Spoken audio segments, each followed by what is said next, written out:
Greetings, ladies and gentlemen, and welcome to this RE015, where I take old stories and I update them to modern standards. This particular story is called Man in a Trash Can, written by RegalLegalEagle. You get up every morning from your alarm clock's warning. Larry nodded to the start of the music, blowing a puff of smoke out of his nostrils, further smoking up his cockpit, as the scrubber hummed and whined to try and keep the atmosphere breathable, despite how much smoke he was pumping out. It was just another day for him collecting trash, and he had no reason to treat it any differently. He shifted the arms on his can, grabbing another old, defunct satellite as he began to cut it into smaller pieces with a plasma torch so that it would fit better into the compactor. Plenty of Xeno species had the great fortune to make a very coordinated and orderly entrance into space. The Terran were not one of those species. Their homeworld was ringed in orbital debris from a hastily launch into space, followed by several decades of struggling to advance until they were discovered by the greater galaxy. As usual, in their attempt to better relations and open up more trade, the hegemony approached, proclaiming humans to be masters of trash cleanup after their own troubled bootstrap launch programs. Of course, all the hegemony's cleanup operations actually meant was a man, a can, and a compactor, which was where Larry came in. He collected the fragments of satellite and boosted a few kilometers to the battered yellow compactor orbiting near his position, letting the pieces go before the magnetic tractor beam started to reel them in. If everything went well, he'd be done in about a year. Shifting the short stub of his cigar in his mouth, he let out another puff of smoke and began to boost off towards more garbage to collect. Overall, the job wasn't too bad. He had his own hours, didn't have to deal with crappy customers or bosses, and when the contract was complete, he'd make damn good money. But until then, he was out here watching the traffic flowing around the cleaned lanes to and from the planet. Without a thought in the galaxy for the yellow can and compactor, he was still looking for an old Terran space station, orbital lifter, and even a full capsule. He'd picked apart some of the old pre-hegemony stuff in the asteroid belt back in Sol, and had a little collection going. He liked to think that those early pioneers, how brave they must have been, how excited to be the first ones venturing forth into the void. Working as a garbage man was about the closest he could come to that feeling. All the expeditions were crewed by educated types with degrees. He didn't have one of those. Instead, he had a rockball scholarship, followed by a busted knee, followed by losing his rockball scholarship. He could walk fine these days, but he sure couldn't play like he used to. Shrugging off the thought, he glanced at his watch. Another 2 hours of this, and he'd stop for lunch, and then another 5 hours and he'd stop to sleep. Then wake up and start it all over again. That was the plan, at any rate. Someone had to haul in all the trash to make their planet safer to travel to, and he was that someone. As he was chopping up another satellite, however, he saw something jerk into reality not too far from his position. "Mother of God!" he muttered, and quickly stabbed the comm button with a grubby finger. "Central Control, this is Trash Can. Do you read me over?" "Oh, yes, we read you, Trash Can, over." "I'm staring at a Thrasher cruiser, over." The other line was dead silent as they tried to process that, and he stared at the death ship before him. It was sitting there for now, likely recovering from the skip drive before it would descend upon the planet below. He knew the Terran had a defense fleet somewhere, but he had heard that they were off running exercises or monitoring a border conflict or something. "Did you hear me, Central? Gotta be at least a Class 7 cruiser. What defenders you got around here, over?" "We don't have anything, Trash Can. Get out of there while you still can. We'll start the general alert, get traffic out of the safe lanes and away from the planet, over." "Heck. This thing's only got impulse. It would take me 3 days to make it to the fecking moon. Crap!" He thought it over for a moment, and then briefly considered the spirit of the original human pioneers in space. "I'll buy you guys whatever time I can. Over." "Come again, Trash Can? You're not Terran. Why are you helping?" He could hear the shock, but was already turning off the comm to focus. He snapped his harness into place and then boosted towards the cruiser. It was just starting to move once more. Either they didn't notice his little can, or they didn't care, but he came in hard near the aft of the ship and grunted as the can gripped the hull hard and slammed into it before holding fast. Activating the plasma torch, he began to hastily cut a hole in the plating of the cruiser, making a rough circle before clamping a magnetic arm onto the center and jerking it free. He saw a puff of released atmosphere before the Thrasher in red combat armor came flying out, slamming off the can before tumbling into space. The ship shuddered then, and he could feel it start to slow, trying to veer away from the planet as they realized they now had an exposed engine compartment. "Yeah, try entering the atmosphere now, you feckers." Larry was about to start cutting away more plating when he saw one of the smaller cannons on the hull start to turn his way. "Oh crap!" He lifted the chunk of hull to one of his arms as a shield, boosting up towards the cannon while trying to keep from being locked on. There was a flash as the cannon fired, and then part of the arm jerked towards his cockpit. But the sounds were muted heavily in the depths of space. He could see the dent in the armor plating, but it looked like the cannon wasn't powerful enough to pierce it. At least, not on the first shot.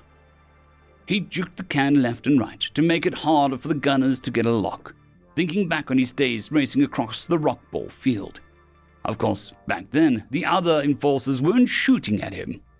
There was another flash and a muted report of a cannon, but the chunk of hull that he was using as a shield held steady. Finally, he was next to the cannon, and he released a magnetic arm to let the hull float free, and he instead latched onto the cannon.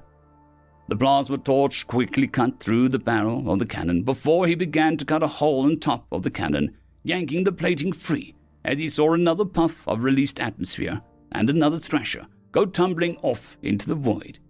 He tilted his can up, looking inside the gun emplacement before quickly using the mag arm to grab one of the HE rounds he saw inside.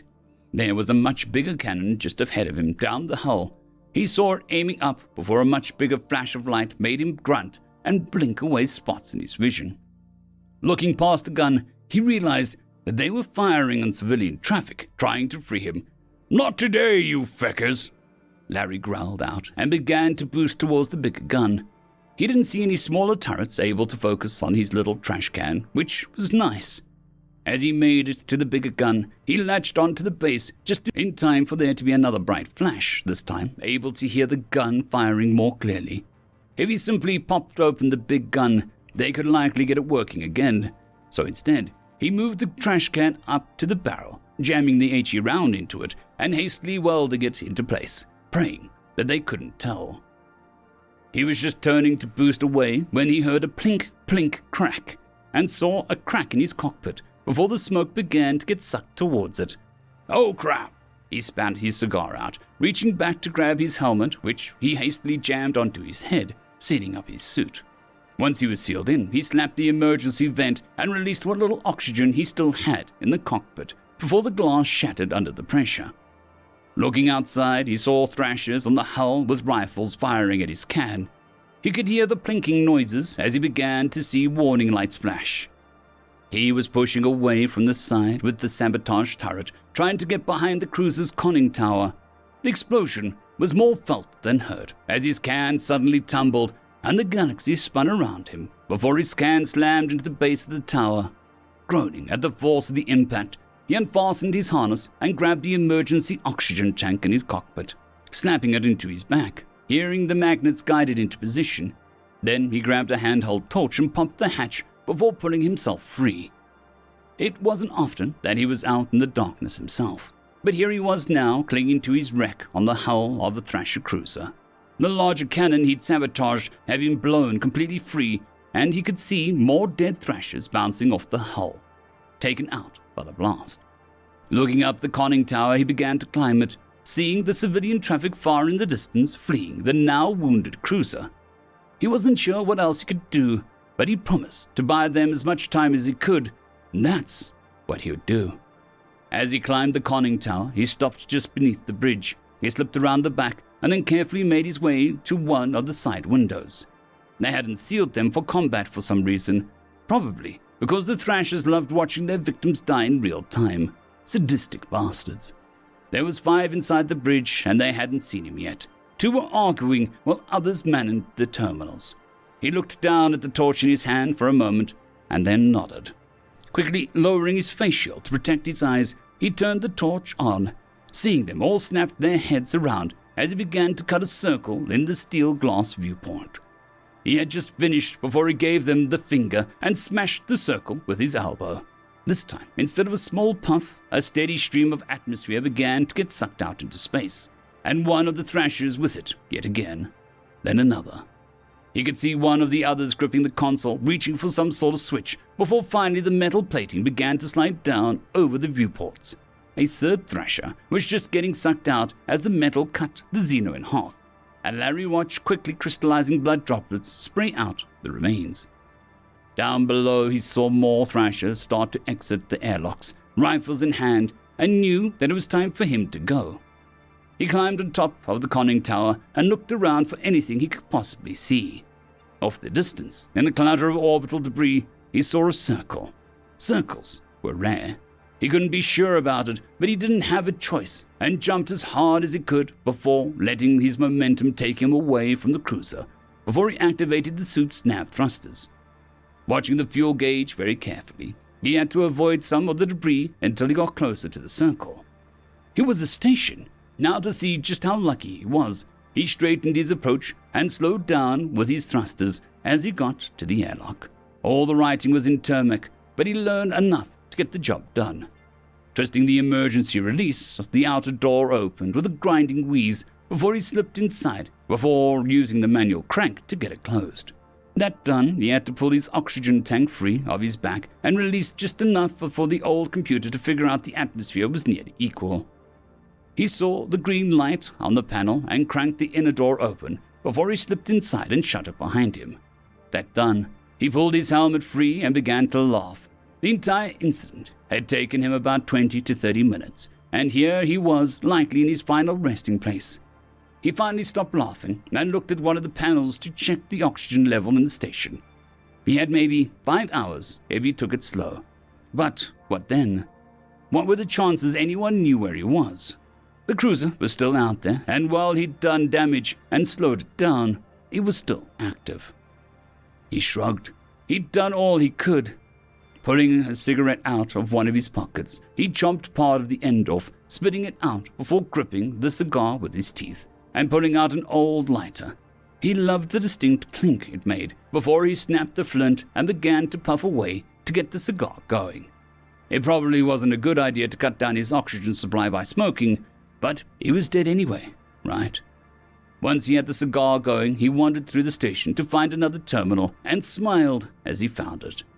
Pulling out a small device from his suit, he plugged it in and began to fiddle with the controls until he could hear the broadcast ringing out around the station.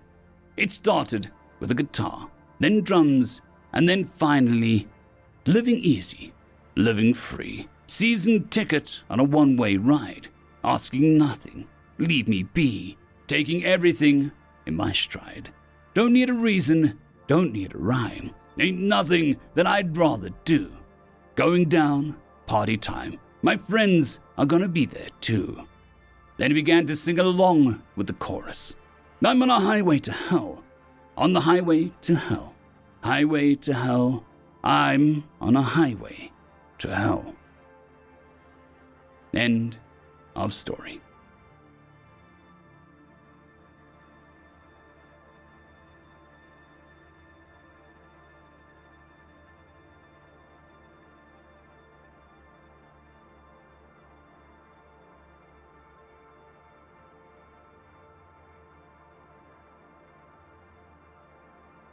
I would just quickly like to thank the T5 peeps, Dragon Soup, Cold War Boomerwaffen, Severin Cerberus, Red Panda 121, Leslie 517, Bushmaster 177, Caspar Arnholtz, Cam Maxwell, Sans the Skeleton, Lightjock, Dragzoon WRE, and Lord Azrakal.